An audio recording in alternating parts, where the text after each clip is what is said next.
Two dice are rolled once. Find the probability of getting a composite number on the first die or a prime number on the second die அப்படின்னு சொல்லியிருக்காங்க. ரெண்டு dies role ஆகுது அப்படின்னாவே sample space நமக்கு தெரியும் இல்லையா, அதை நம்ம இங்கே எழுதிக்கலாம். 1,1 1,2. அப்போ n of AC எவ்வளோ கிடைக்குது, நமக்கு 36ன்னு கிடைக்குது. இப்போ நமக்கு என்ன சொல்லியிருக்காங்கன்னா ஃபர்ஸ்ட் டையில் காம்போசிட் நம்பர் இருக்கணுமா, செகண்ட் டையில் ப்ரைம் நம்பர் இருக்கணுமா. இந்த மாதிரி ஆர் அப்படின்னு கொடுத்தாவே P of A union B கண்டுபிடிக்கணும் அப்படின்றது மட்டும் தெரிஞ்சுக்கோங்க. அப்போ இந்த காம்போசிட் நம்பர் வந்து ஃபர்ஸ்ட் டையில் கிடைக்கிறத A அப்படின்ற ஈவெண்ட்டை நம்ம எடுத்துக்கலாம்.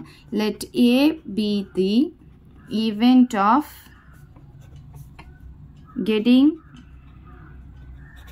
a composite number. அப்படியே கொஸ்டினை பார்த்து எழுதிக்கோங்க. On the first die.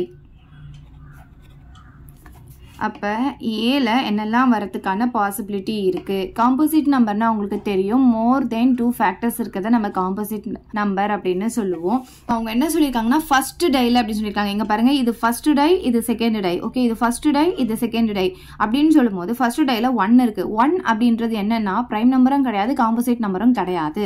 So இது அப்படியே நமக்கு வராது. ஓகே, செகண்ட் பார்த்தீங்கன்னா ஃபர்ஸ்ட் நம்பர் என்னன்னு பார்த்தீங்கன்னா 2 அப்படின்றது ப்ரைம் நம்பர். ஸோ இதுவும் நமக்கு வராது.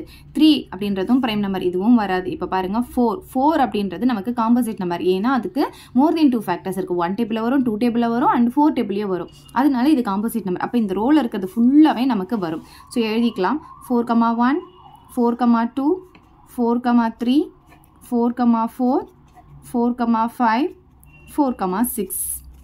நெக்ஸ்ட் பார்த்தீங்கன்னா 5 அப்படின்றது நமக்கு ப்ரைம் நம்பர். ஸோ அது அப்படியே வராது. இங்கே பாருங்கள் 6 அப்படின்றது காம்போசிட் நம்பர். ஸோ இந்த 6ல் இருக்கிறது அப்படியே நமக்கு வந்துடும்.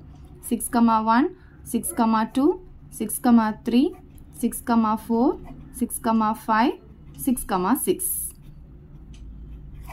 ஸோ டோட்டலாக நமக்கு இதில் எத்தனை இருக்கும் அப்படின்னு பார்த்தீங்கன்னா இது ஒரு 6, இது ஒரு 6, நமக்கு 12 இருக்கும். ஸோ இதுலேருந்து நம்ம P of A கண்டுபிடிக்கணும். இதுக்கு ஃபார்முலா வந்து N of A by N of S. N of A வந்து 12, N of S வந்து நமக்கு 36ன்னு தெரியும். ஸோ 12 டேபிள் இது 1 டைம், இது 3 டைம். அப்போ P of A பார்த்திங்கன்னா நமக்கு 1/3ன்னு கிடைக்குது. ஓகே, இப்போது நமக்கு செகண்ட் ஈவெண்ட் என்னன்னா செகண்ட் டையில் ப்ரைம் நம்பர் இருக்கணுமா. Okay, so let B be the event of getting a prime number on the second die.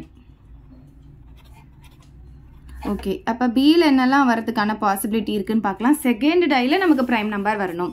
இப்போ பாருங்கள், இப்படி பார்த்துக்கலாம். ஓகே, செகண்ட் டைனா இது எல்லாமே ஈக்குவலாக வருதில்ல. 1 அப்படின்ற செகண்ட் டைலாம் இங்கே பாருங்கள், இது எல்லாமே 1 இருக்குது. 1 அப்படின்றது ப்ரைம் நம்பரும் கிடையாது, காம்போசிட் நம்பரும் கிடையாது அப்படின்னு சொல்லிட்டு அப்போ இது நமக்கு வராது.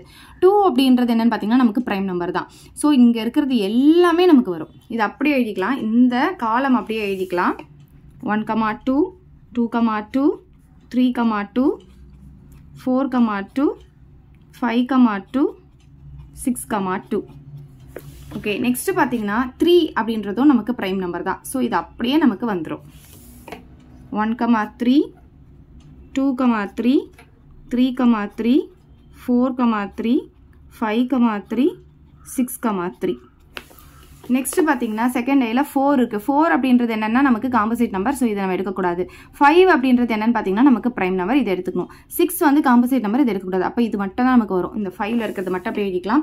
1,5 2,5 3,5 4,5 5,5 6,5. ஸோ டோட்டலாக பார்த்தீங்கன்னா 6 6 6 எவ்வளோ இருக்குது, 18 இருக்குது. 3 6 are 18.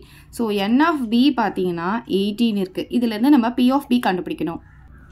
So P of B equal to N of B by N of S. N of B வந்து 18 வந்தது, N of S வந்து 36. 18 டேபிளில் 36 2 டைம்ஸ் நமக்கு கேன்சல் ஆகும். அப்போ P of B பார்த்தீங்கன்னா நமக்கு 1/2ன்னு கிடைக்குது. நெக்ஸ்ட் நம்ம என்ன கண்டுபிடிக்கணும்னா A இன்டர்செக்ஷன் B கண்டுபிடிக்கணும். ஏக்கும் பிக்கும் என்ன காமனாக இருக்குது அப்படின்னு சொல்லி பார்க்கணும். ஸோ ஏல பார்த்தீங்கன்னா ஃபர்ஸ்ட் டையில் நமக்கு ஃபுல்லாகவே 4 இருக்குது. ஸோ ஃபர்ஸ்ட் டையில் 4 இருக்கிறது அப்படின்னு பார்த்தீங்கன்னா இப்படி பார்த்துட்டு வாங்க. ஃபர்ஸ்ட் டையில் 4னா இந்த 3 தான் ஃபர்ஸ்ட் டையில் 4 இருக்குது. ஸோ இந்த 3 எழுதிக்கலாம். 2 3 5 வருது பாருங்க. 4,2 4,3 4,5 முடிஞ்சிருச்சா. ஸோ நெக்ஸ்ட் பார்த்தீங்கன்னா ஃபர்ஸ்ட் டையில் 6 இருக்குது எல்லாமே. ஸோ ஃபர்ஸ்ட் டையில் 6 அப்படின்னு சொன்னால் இந்த 3 தான் வரும். 2 3 5. அப்போ 6,2 6,3 6,5. ஸோ டோட்டலாக எத்தனை இருக்குன்னு பார்த்துக்கலாம். 3 + 3 6 இருக்குது. இதுலேருந்து நம்ம என்ன கண்டுபிடிக்கணும்? P of A intersection B கண்டுபிடிக்கணும். Formula N of A intersection B by N of S. So N of A intersection B 6 வந்திருக்கு, N of S வந்து 36. 6 டேபிளில் கேன்சல் பண்ணால் நமக்கு 1/6ன்னு கிடைக்குது. இது P of A intersection B உடைய வேல்யூ. சரி, இப்போ நமக்கு ஃபார்முலா தெரியும் இல்லையா? P of A union B equal to P of A plus P of B minus P of A intersection B. சரி, P of A எவ்வளோ நம்ம கண்டுபிடிச்சிருக்கோம் பாருங்க. P of A வந்து 1/3. அதை இங்கே எழுதிக்கலாம்.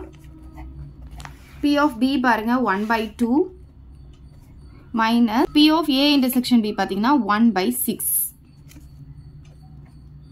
ஸோ இப்போ நமக்கு இந்த டினாமினேட்டரில் சேஞ்சஸ் இருந்திருக்குல்லையா? இதுக்கு பதிலாக நீங்கள் என்ன பண்ணியிருக்கலாம்னா, இங்கே இருக்குது பாருங்கள் 12/36 அப்படியே வச்சுருக்கலாம். அதாவது இதை வந்து கேன்சல் பண்ணாமல் அப்படியே வச்சுக்கணும். இந்த மாதிரி ஆர் அப்படின்ற கொஸ்டின் வந்தாவே நம்ம இந்த ஃபார்முலாவில் போடுவோம் இல்லையா? P of A union Dயில். அப்போ எப்போவுமே நமக்கு டினாமினேட்டர் சேமாக இருக்கணும். அதனால் கேன்சல் பண்ணாமல் அப்படியே வச்சுக்கிறது பெட்டர்.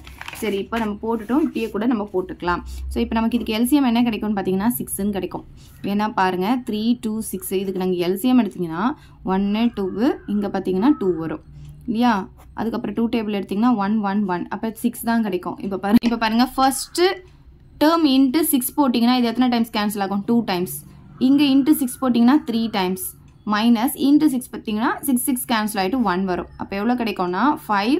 5லேருந்து 1 போச்சுன்னா நமக்கு என்ன கிடைக்கும்? 4ன்னு கிடைக்கும். 4/6ன்னு வரும். ஸோ இதை கேன்சல் பண்ணால் நமக்கு 2/3ன்னு கிடைக்குது. ஸோ 2/3 தான் ஃபைனல் ஆன்சர்.